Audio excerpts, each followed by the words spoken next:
Hey guys, Brian here again with the Grip Studs Company. Today I want to talk just a little bit about UTV versus ATV tires and what studs we normally recommend for those applications. First off, I'd like to cover ATVs. ATVs, as you know, are a little bit smaller, less power, require a little less prominence with the studs in general. So let's talk a little bit about application first. If you're actually an ice fisher and you're out dragging your shack around on the frozen lake, you don't really need a really aggressive stud.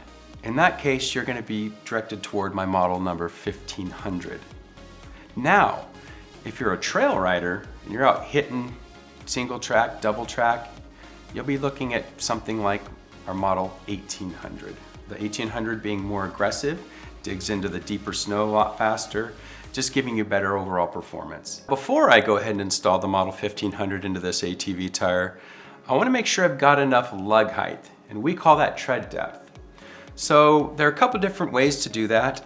In this case, I'm going to use a set of calipers. What they do is they give you a nice digital readout, and they have what's called a depth gauge. If you notice at this end here, when I open it up, it actually has a little prong that comes out, if you can see that. That gives you your depth. So let's go ahead and measure our lug here. Make sure we have enough so we don't go through the lug and into our carcass. So what I'm going to do, basically just going to set the calipers here. I'm going to slide it down to the top of the lug. Now we're looking good.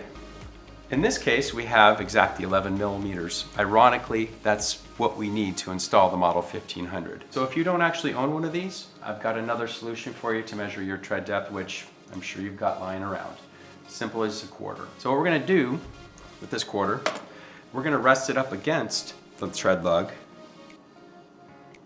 like so.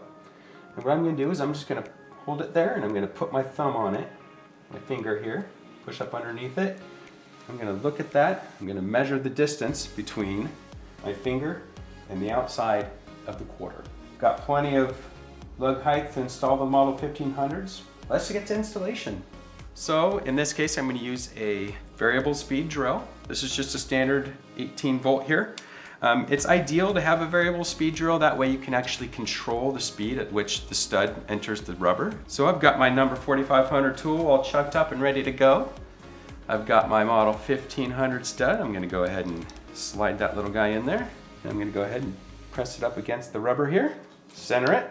I'm just going to run it on in. Now again, I'm going to go ahead and get that thing to where the shoulder at the top of the stud is even with the rubber inside the lug. A little further. Ideally, what you want to see is the shoulder flush with the rubber.